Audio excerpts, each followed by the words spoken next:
Vanakkam, Swami Sundar. வணக்கம். What are about the mantras? How can we use them? Why they are important?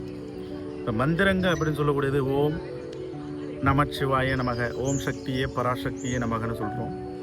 இது ஒரு முறை இருக்குது. இது ஒரு முறை சொல்வது, 48 முறை சொல்கிறது, 108 முறை சொல்கிறது இருக்குது.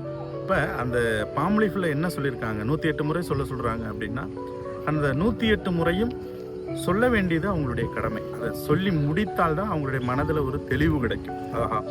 நம்மளுடைய ஒரு நல்ல விஷயம் முடிஞ்சுது அப்படின்னும் பொழுது தான் அவங்களுடைய மனசு சாந்தமாகும். அப்போது வேறு ஏதாவது வேலை இருக்குது, இந்த மந்திரத்தை பாதையோடு நம்ம நிறுத்திடலாம், வேறு ஏதாவது வேலை இருக்குது அப்படின்னும் பொழுது இது ஒரு கர்மாவாக இருக்கும். இப்போ அந்த தெய்வத்துக்கு ஈடான தடைகளையே நம்ம செய்யும் பொழுது அது ஒரு கர்மா. அப்போ அந்த கர்மா விலகாது. அப்போது அந்த முழுமையாக சொல்லும் பொழுது தான் அவங்களுக்கு ஒரு மன சாந்தம் கிடைக்கும். அப்போ நம்ம இதை முடிச்சுட்டு தான் நம்ம அடுத்த வேலையை பார்த்தோம், பரவாயில்ல நம்மளுக்கு தெய்வம் துணை இருக்குது, கடவுளுடைய அனுகிரகம் கிடைக்கும் அப்படின்ற ஒரு நம்பிக்கை அவங்களுக்கு ஏற்படும் அப்படின்னு சொல்லுவாங்க.